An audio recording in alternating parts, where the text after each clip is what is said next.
Halo semua, nama saya Hilary Rizkia dari kelas Mekatronika C, nomor NPM 190610386. Di sini saya akan menjelaskan tentang aktuator. Yang pertama, definisi aktuator.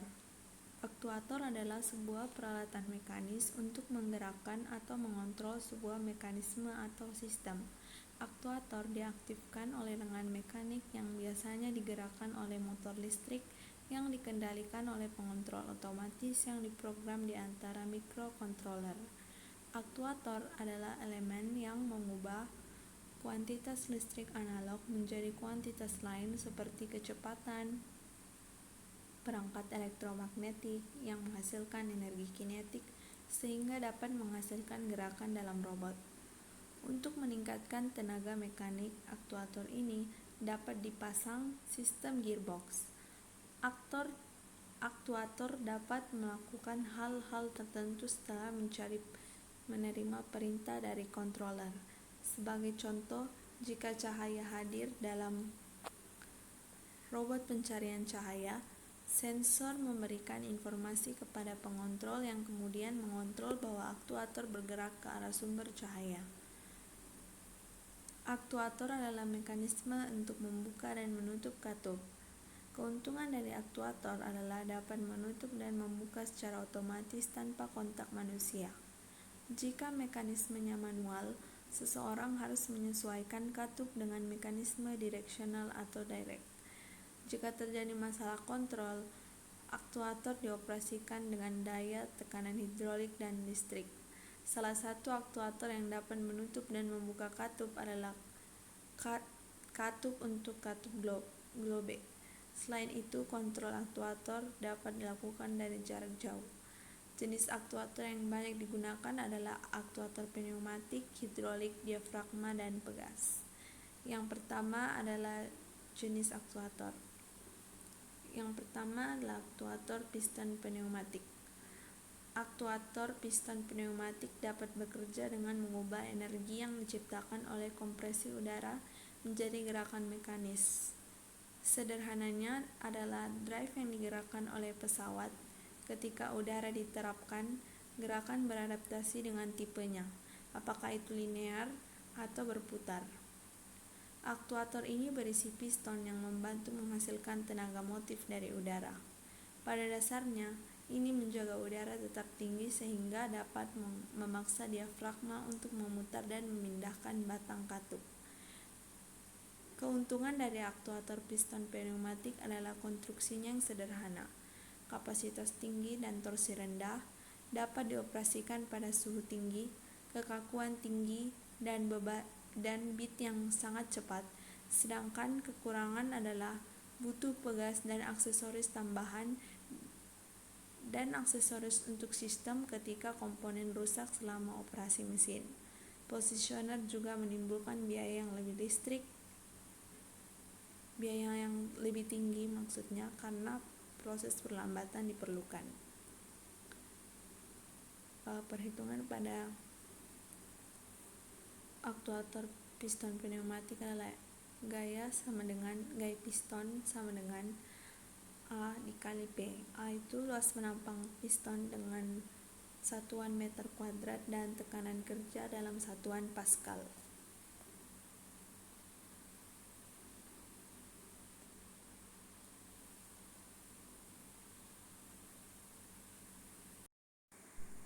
Yang kedua ada aktuator motor listrik. Dari namanya saja sudah jelas bahwa aktuator ini menggunakan motor listrik menjadi torsi mekanis. Jadi kebutuhan aktuator motor listrik ini membutuhkan listrik untuk memindahkannya. Keuntungan dari aktuator ini adalah memiliki desain yang rapat dan kekakuan yang sangat tinggi. Karena itu, tidak ada pipa untuk suplai tekanan yang perlu dipasang. Selain yang memiliki kapasitas tinggi untuk masalah, dia juga memiliki kelemahan, yaitu biaya yang mahal dan tidak punya sistem keamanan ketika ada komponen yang rusak, serta kecepatan stroking yang rendah dan terbatas. Yang ketiga ada aktuator elektrohidrolik. Prinsip dari aktuator ini menggunakan hukum Pascal. Hal ini menyiratkan bahwa kenaikan tekanan pada bagian tertentu dari pembatasan fluida menyebabkan peningkatan tekanan yang sama dalam suatu wadah. Ini berarti bahwa keseluruhan sistem bekerja ketika hukum Pascal diterapkan. Untuk keuntungannya, aktuator ini memiliki kekakuan tinggi dan memiliki kekakuan daya output yang tinggi, perlambatan bagus dan belayan cepat. Kerugiannya adalah perawatannya rumit, diperlukan aksesoris tambahan untuk sistem keselamatan jika ada komponen yang rusak.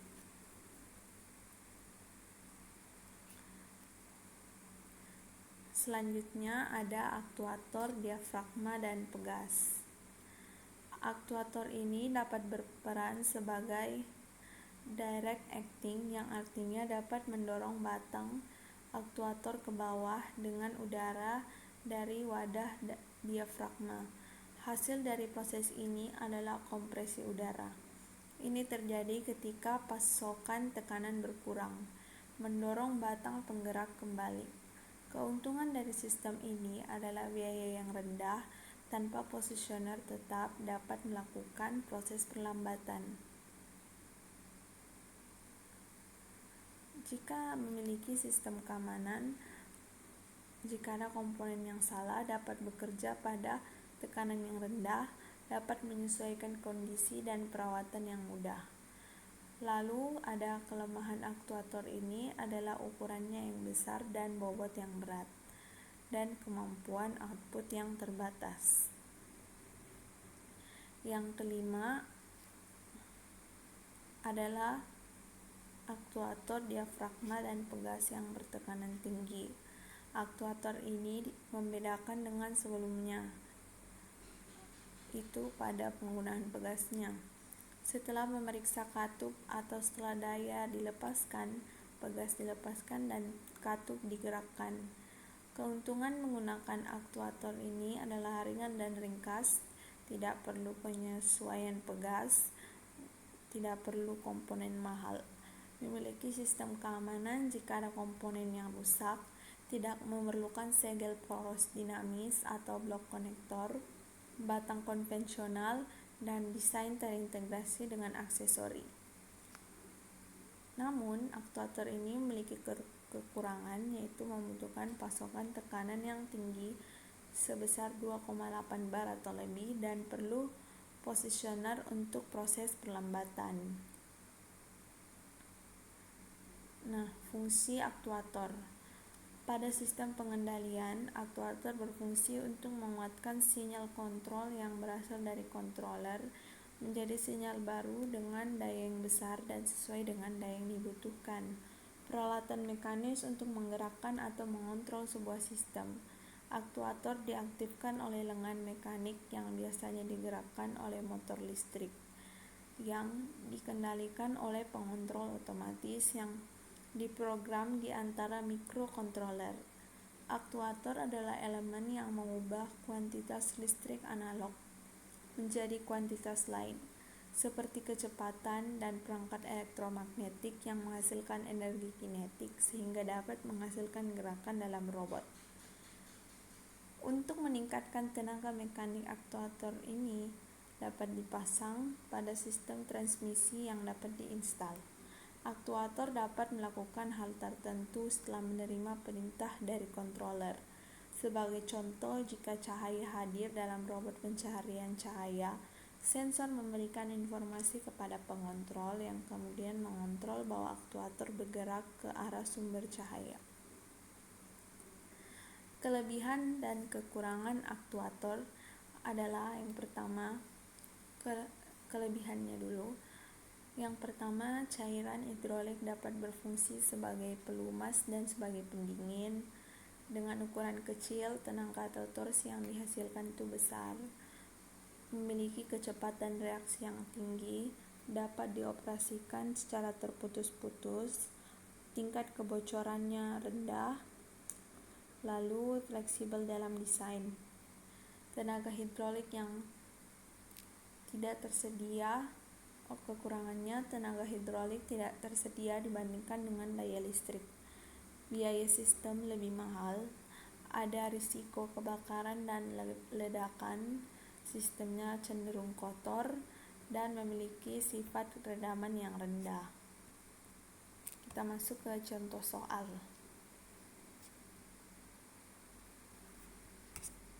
Contoh soal. Ada dua buah tabung yang berbeda luas penampangnya, namun saling berhubungan satu sama lain. Tabung ini diisi dengan air dan masing-masing permukaan tabung ditutup dengan pengisap. Luas pengisap itu A1 sama dengan 50 cm kuadrat, sedangkan luas pengisap A2 adalah 250 cm kuadrat. Apabila pada pengisap A1 diberi beban seberat 100 Newton, berapakah besar gaya minimal yang harus bekerja pada A2 agar beban tersebut dapat diangkat? Diketahui A1 sama dengan 50 cm kuadrat, A2 sama dengan 250 cm kuadrat, lalu F1 nya sama dengan 100 Newton. Kita tidak perlu mengubah cm kuadrat ke meter kuadrat karena bentuknya dalam perbandingan, jadi nanti bisa dicoret. Nah, yang ditanya itu F2, gaya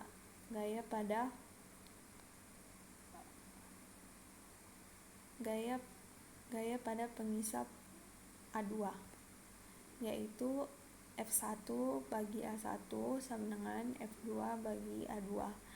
100 dibagi 50 sama dengan F2 dibagi 100, lalu 100 dipindah ke kiri, jadi didapat F2 100 dikali 100 dibagi 50 sama dengan 200 Newton. Sekian dan terima kasih. Mohon maaf bila ada kesalahan kata atau tidak berkenan bagi teman-teman sekalian. Terima kasih.